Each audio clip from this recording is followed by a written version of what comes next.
Kita semua tahu ada 6 selat utama di dunia ini atau disebut Major Strait. Dari 6 selat utama dunia tersebut, 4 ternyata berada di Indonesia. Mengapa dikatakan Major Strait atau selat utama? Benar, selat itu adalah laut di antara dua pulau. Ada ratusan sebenarnya di dunia ini. Tapi mengapa dikatakan ada selat utama? Karena selat itu dilalui oleh kapal perniagaan. Jalur niaga tersebut memberikan julukan sebagai Major Strait. Dari 6 selat tersebut, nomor 1 ada di wilayah Indonesia, yaitu Selat Malaka. Sekali lagi, dari 6 selat penting dunia tersebut, 4 berada di Indonesia, di mana kita ketahui terusan Panama, terusan Suez itu adalah selat yang di luar Indonesia. Tetapi tahukah kita bahwa Selat Malaka adalah selat yang dilewati lebih dari 100.000 vessel atau kapal niaga besar setiap tahunnya. Dan selat ini merupakan selat terbanyak dilintasi kapal, sehingga dikatakan sebagai selat nomor 1 di dunia. Kita perhatikan negara di utara Indonesia, ada Jepang, Hong Kong, Taiwan, Korea Selatan,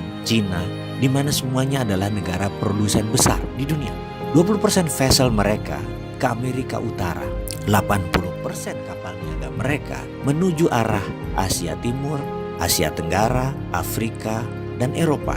Dan semuanya melalui selat di Indonesia. Bahkan ada 18 juta barel per hari kebutuhan BBM negara utara Indonesia tersebut, di mana 80%-nya disediakan oleh Selat Hormuz, juga melalui Selat Malaka. Australia kalau mengirim barang ke negara utara Indonesia tersebut pasti melewati Selat Lombok dan Selat Makassar. Lalu Indonesia dapat apa sih sebenarnya? Jujur, Indonesia tidak dapat apa-apa dari laut yang dipakai tersebut, dari selat yang dipakai tersebut, tidak dapat apa-apa. Oke, itu masa lalu. Kalau ke depan bagaimana? Bagaimana kalau kita kendalikan selat itu sebagai aset bangsa? Peraturan internasional tidak ada yang mengatur negara archipelago seperti wilayah Indonesia, seperti wilayah negara-negara Pasifik Selatan. Kita peraturan internasional itu selalu mengacu pada aturan kontinental atau daratan. Kita harus ubah wilayah laut selat Indonesia sebagai wilayah Indonesia, dan Indonesia memutuskan misalnya menutup laut tersebut. Apa yang terjadi? Dunia bisa geger. Australia lewat Papua Nugini kalau mau kirim barang ke utara. 4 negara utara Indonesia,